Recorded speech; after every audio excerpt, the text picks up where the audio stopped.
Grabación y voy a compartir pantalla.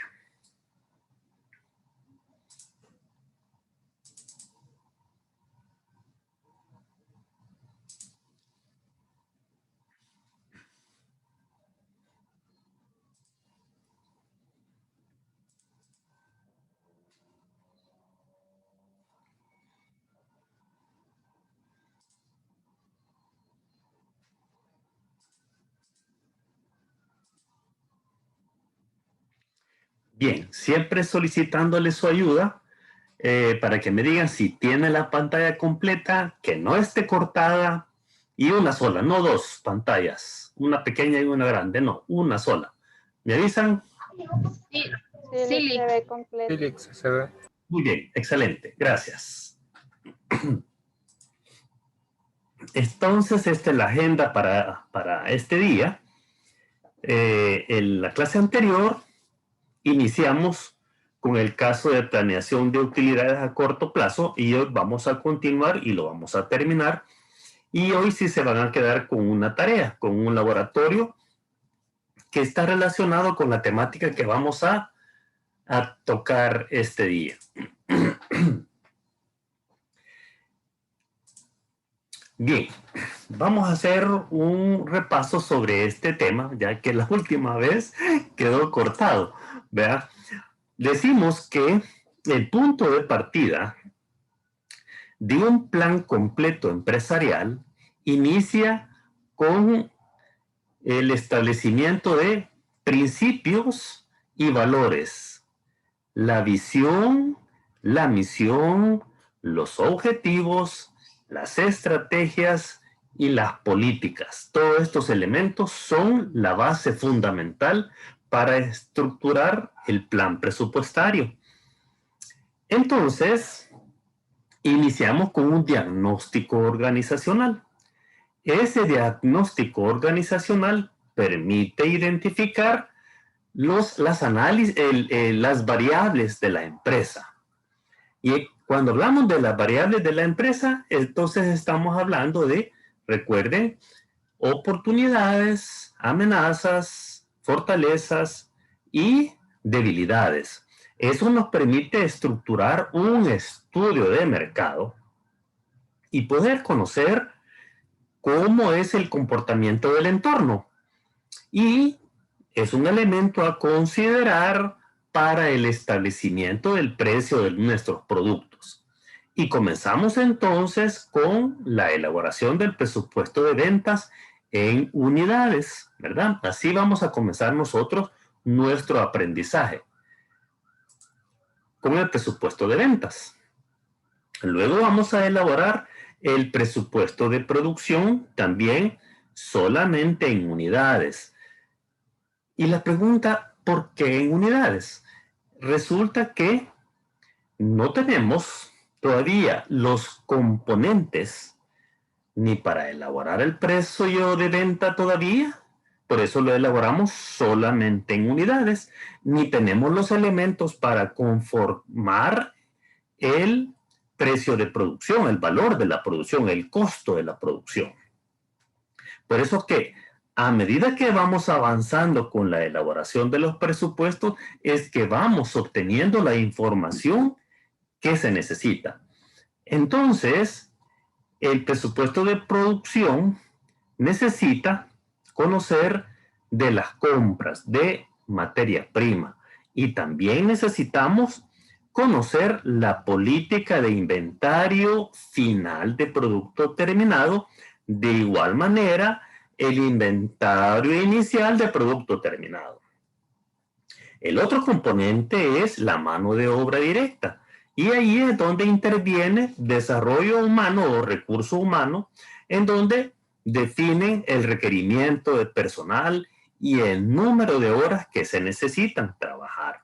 El otro componente es el costo indirecto de fabricación, es decir, necesitamos cuánto es la tasa, cuánto es la parte porcentual o la parte que corresponde a los costos indirectos de fabricación, y se necesita para ello tener el nivel de producción para saber cuánto es el costo indirecto de fabricación. Ya vamos a ver esa parte.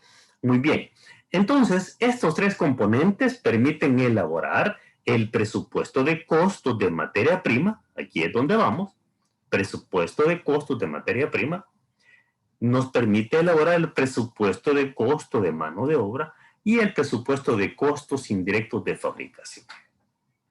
Una vez tenemos estos tres componentes, ya podemos elaborar el costo, o mejor dicho, determinar el costo de producción presupuestado, que no es más que lo mismo decir el costo unitario de producción. Aquí ya podemos determinar.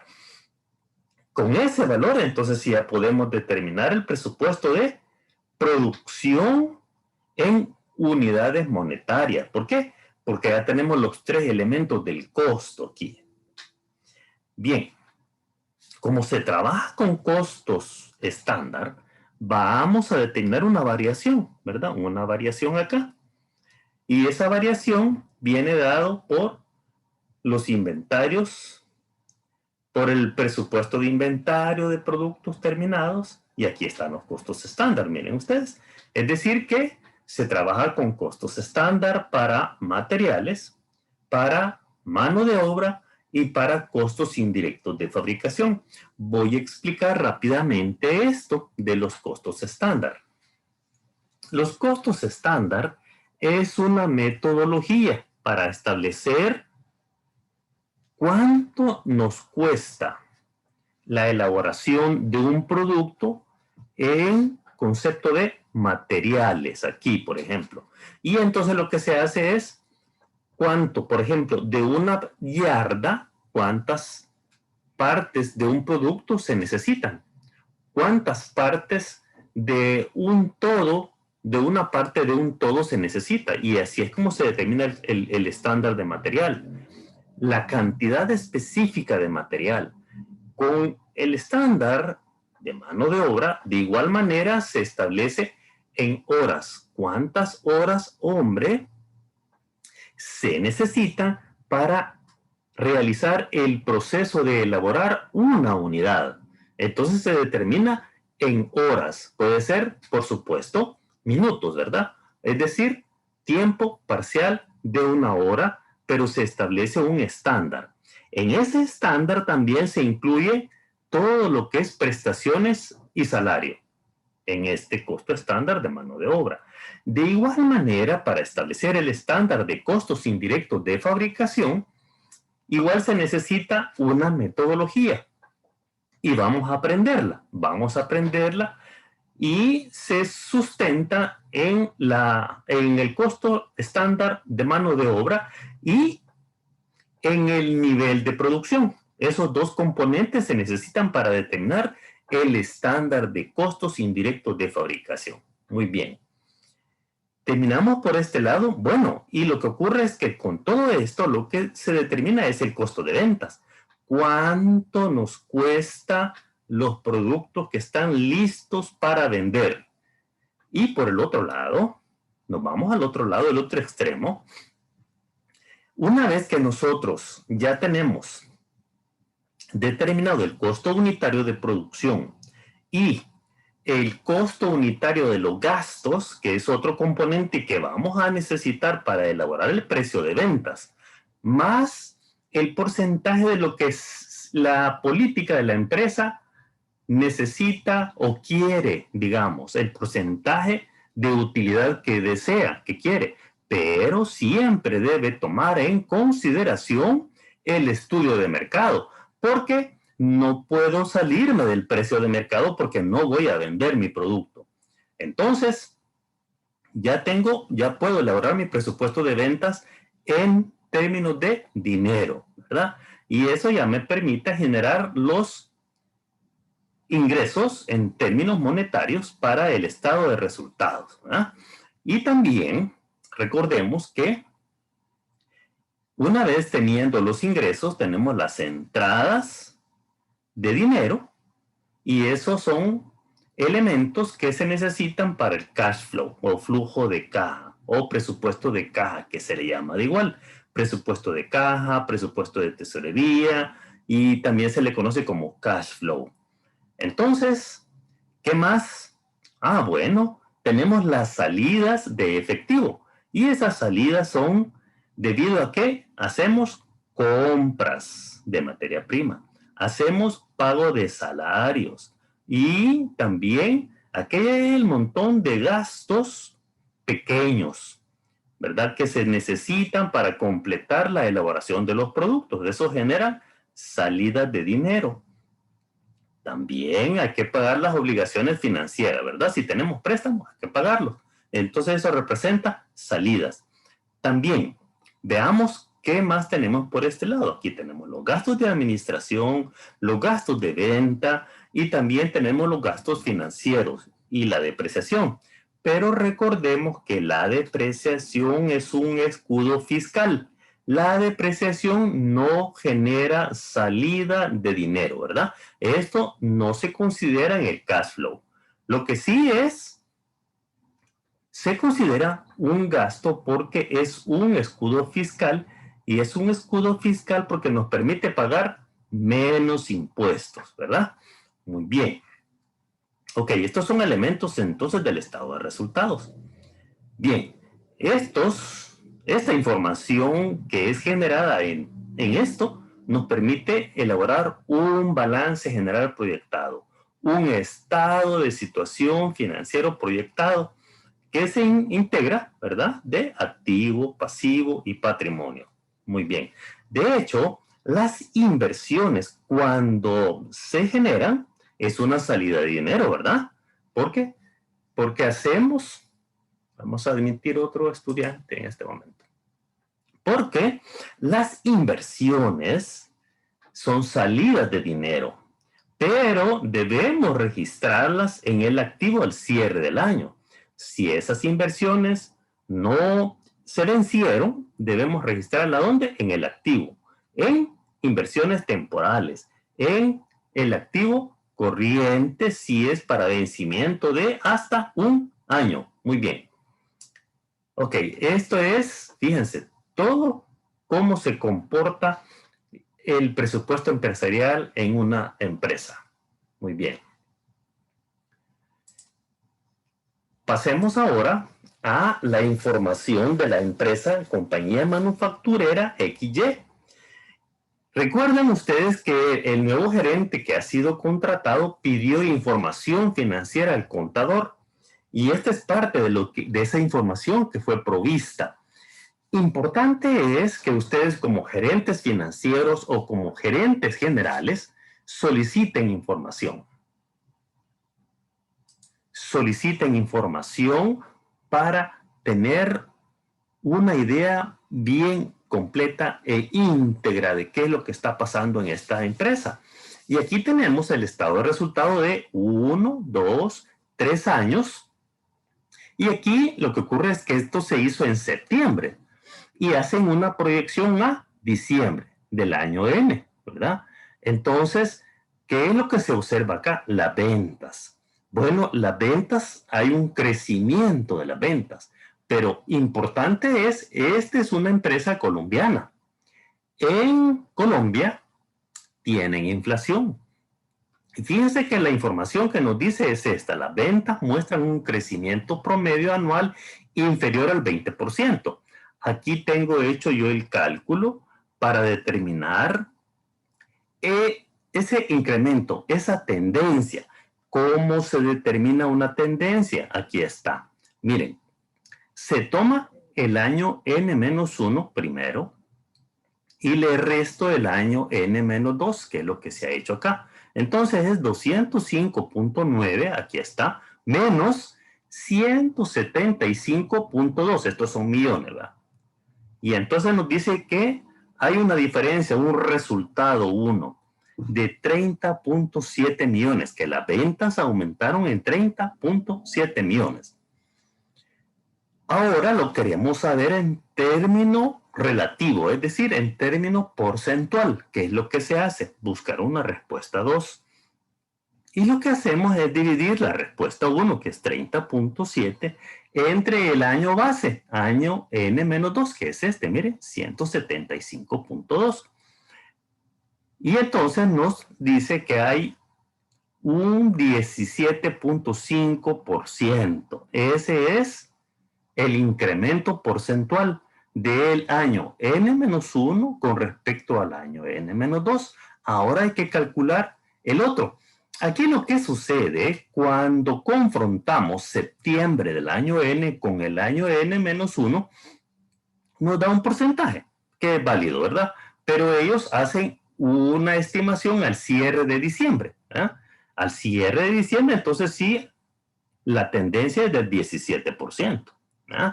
Y la mecánica operativa es la misma, ¿verdad? La que tomamos.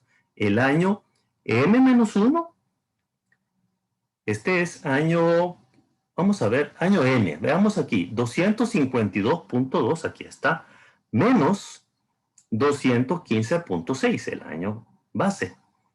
Nos da 36.6.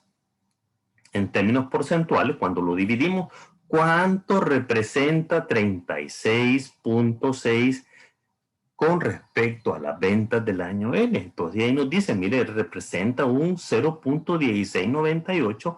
En términos porcentuales, eso dice un 17%. Aquí lo importante es esto. Si este es un país que tiene inflación, y dice que la inflación calculada anduvo cerca del 24%.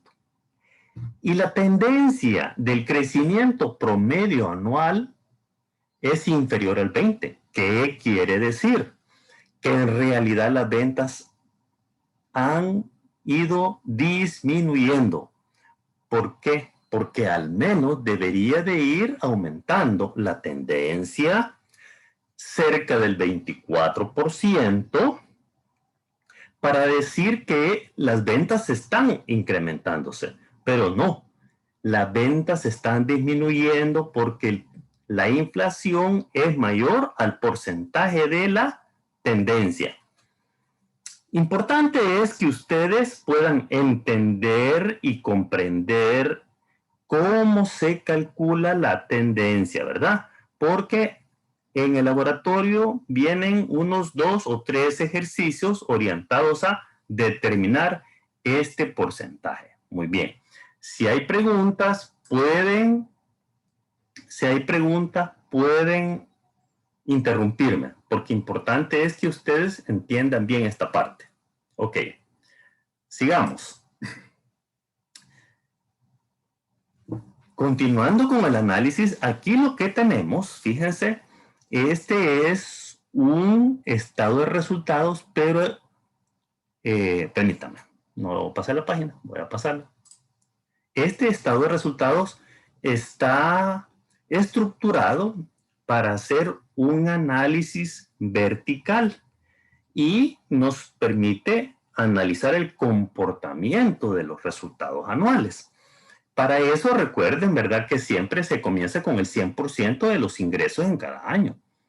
Entonces, aquí lo importante es determinar en términos porcentuales cuánto representa el costo de ventas en este año, N-2, el 40.2.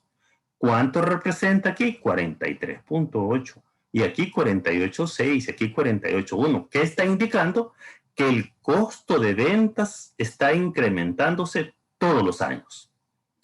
Cuando analizamos la utilidad neta, lo que vemos acá es que la utilidad está disminuyendo, ¿verdad?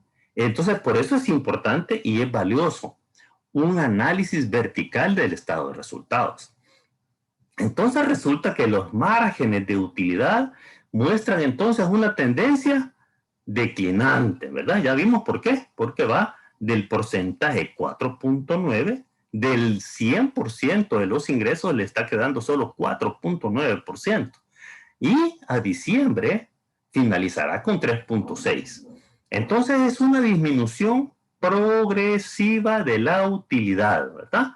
Y de igual manera con la utilidad bruta, aquí lo vemos, 59.8, 56.2, 51.4, 51.9.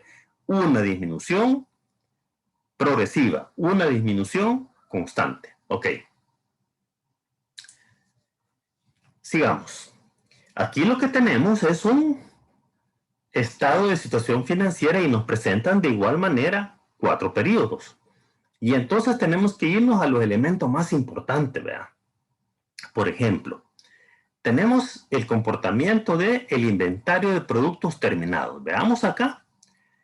3.3, 2, luego 5.0, luego 7.3, 10.8, que está indicando que tenemos un incremento progresivo, una tendencia hacia la alta de los inventarios terminados. ¿Qué quiere decir? Estamos produciendo y no estamos vendiendo. Eso quiere decir. Y aquí está cómo se calcula. ¿Ven? De igual manera, el método para determinar tendencia, el que hemos utilizado acá, ¿verdad? La misma mecánica operativa, ¿verdad? El año N-1, tomamos, vaya, hagamos 1. 5, aquí está, menos 3.3, 3.3, nos da 1.7. Eso lo dividimos entre el año base, que es 3.3, y ahí es donde nos va a dar 0.5152, en términos porcentuales 51.5, lo que está indicando entonces que hay una tendencia hacia el incremento. 51.5 anda entre el 47.9 y el 51, la tendencia de crecimiento de los inventarios. Otro elemento para ver rápido es que las cuentas por pagar se están incrementando. 6.4, 11.5, 15.7, 18.1. Otro elemento son las obligaciones bancarias. Véanse, de corto plazo, 5.6, 8.5, 10.6, 12.2. Y si vemos las obligaciones bancarias de largo plazo, de igual manera, 16.9, 25.6, 32.1 y 36.9. Por eso es que el nuevo gerente general nombrado pidió la información para enterarse de qué está pasando dentro de la empresa. Aquí tenemos otro estado financiero que nos permite ver las fuentes de financiamiento de la empresa de naturaleza, fuentes internas y fuentes externas, y a dónde se están haciendo las aplicaciones de los recursos, a fuente interna y a fuente externa. Eso es lo valioso de este reporte. Aquí lo que tenemos es que nos explica qué significa cada una de las llamadas, ¿verdad? Llamada 1 es que dice que está haciendo una sumatoria de las obligaciones bancarias, ¿eh? De tanto el año N-2 y el año N, comparativamente. El 2, bueno, ya sabemos que es un valor estimado. ¿Por qué? Porque sabemos que se tomó hasta diciembre y el estudio se hizo en septiembre. Entonces, por eso es un valor estimado. Luego, el número 3 lo que quiere decir es que son las utilidades. Las utilidades del año N-1 más utilidades previstas para el año N. Entonces, aquí está la explicación, ¿verdad? Bien, y también los dividendos. Bien, pero bien, una vez explicando esto, lo más importante es lo que vamos a platicar acá. Fíjense, a pesar del retroceso de las utilidades, porque ya lo vimos, ¿verdad? Que las utilidades iban disminuyendo de un año con otro. Entonces, en los años N-1 y el año N, se consideró reconocer dividendos. Se pagaron dividendos, no obstante que la empresa estaba obteniendo utilidades menores cada año siguiente. Entonces, como repartieron utilidades, la empresa recurrió a préstamos bancarios para adquirir maquinaria y equipos y también para remodelar oficinas y bodegas. Y entonces, debido a la declinación de las ventas y a las consideraciones acerca del subempleo de la capacidad instalada, tales inversiones no tienen argumentos sólidos que las respalden. Entonces veamos, en materia de financiamiento, las fuentes asociadas con la operación interna aportaron aquí 43.4%, es decir, 31.6 millones. En tanto que las externas... Disculpe. ¿Sí? ¿Sí? Hay una compañera que quiere entrar. Ahorita le damos entrada. Gracias. Disculpe. No, no hay pena. Bien, entonces, repasemos esta parte. En tanto, esto de acá, en tanto que decimos acá, el financiamiento interno, es decir, el financiamiento, las fuentes de financiamiento interno es el dinero que genera la empresa de sus operaciones normales. Eso fue de 31.6, menor a la fuente de financiamiento externo, es decir, que la empresa está funcionando más con dinero prestado. Y esto es en términos porcentuales, 56.6. Otro elemento importante es a dónde se está yendo el dinero que ingresó. Fue absorbido por estas inversiones en equipos y en las instalaciones. Y hubo necesidad entonces de hacer uso de préstamos para poder financiar esto. Y aparte de eso, se entregó dividendos. O sea que fue una mala idea el hecho de haber pagado dividendos, porque eso obligó a prestar.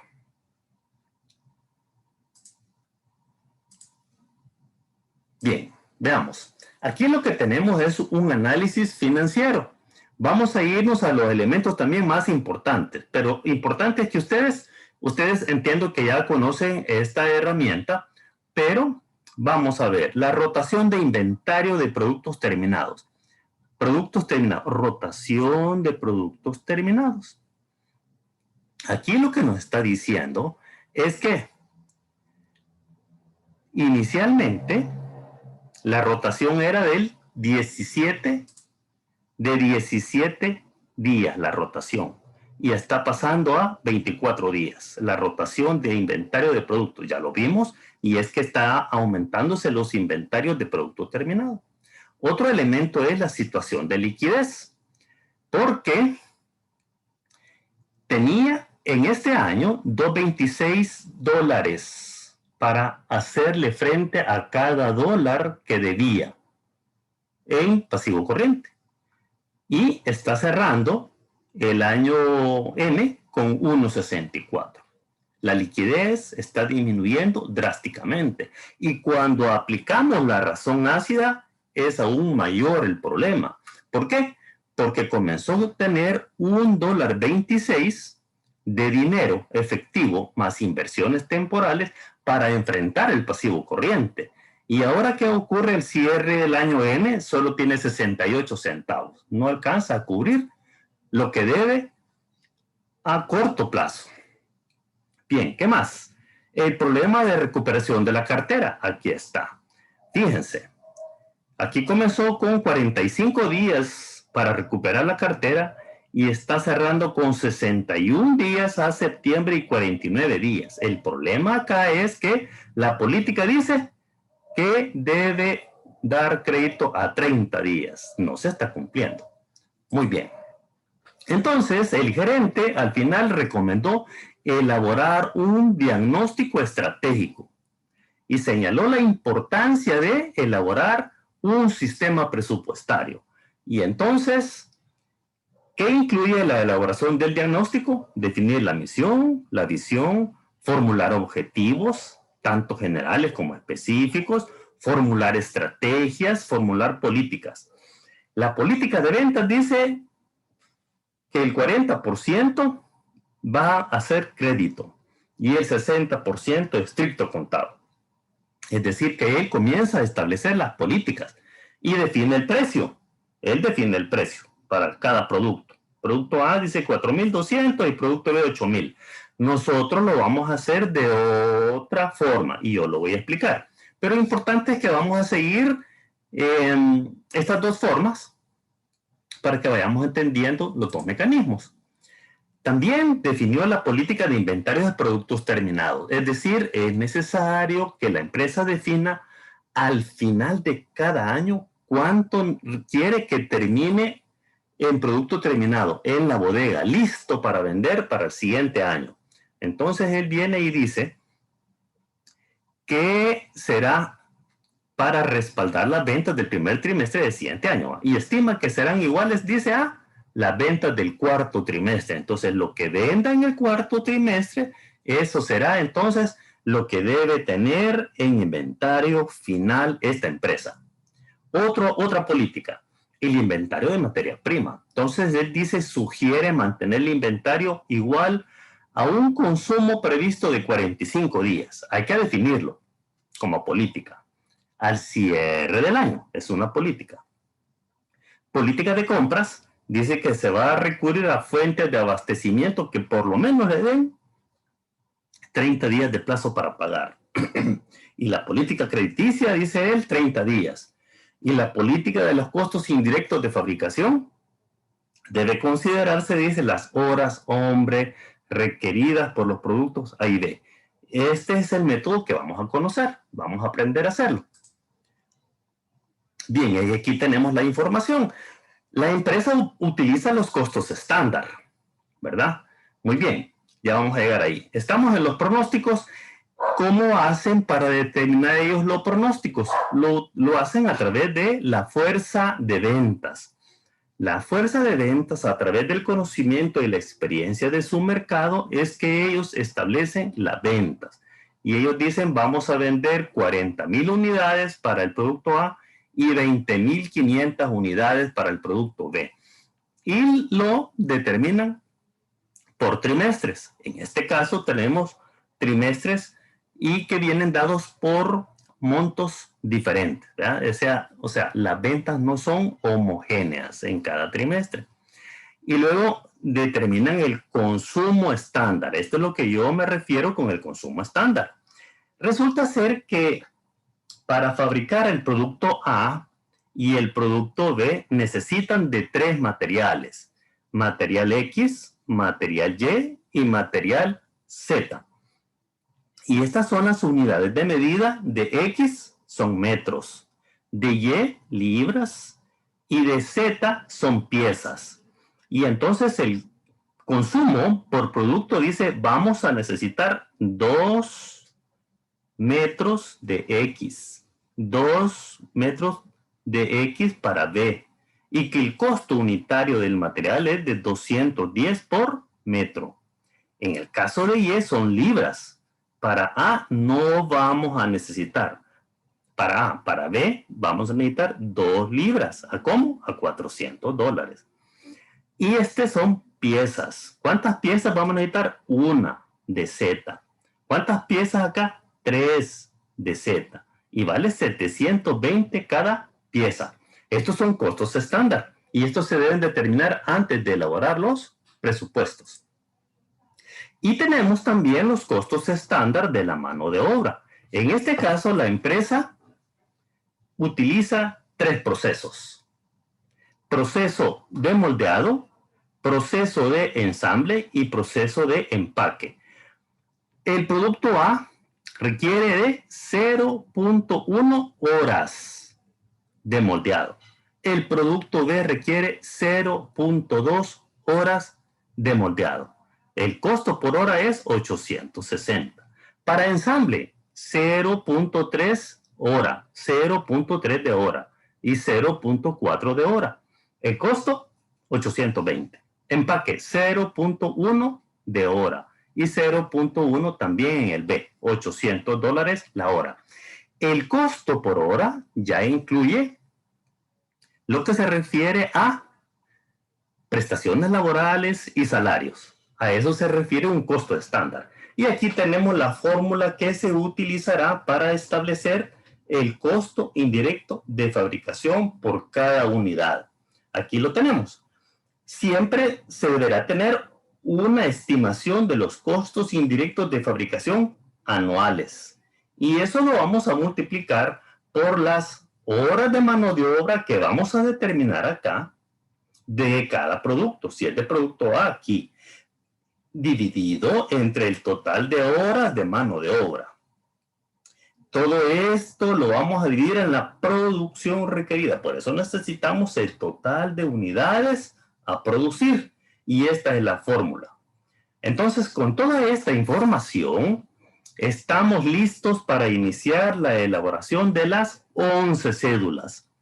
La cédula 1, presupuesto de ventas en unidades. Cédula 2, presupuesto de producción en unidades. Cédula 3, consumo y costeo de las materias primas. Cédula 4, presupuesto de compras y consumo de materias primas. Cédula 5, exigencias y costo de mano de obra directa. Cédula 6, costos indirectos de fabricación. Aquí vamos a utilizar la fórmula.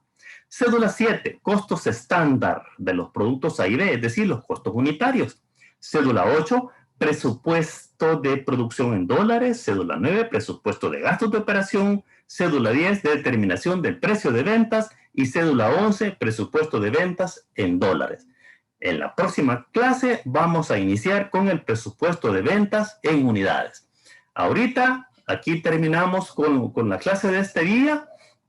Denle un repaso para que ustedes puedan responder sin ningún problema las preguntas que están en el laboratorio que queda para este día y que queda disponible hasta mañana miércoles a las 11:45 de la noche, con suficiente tiempo. Solamente son 10 preguntas.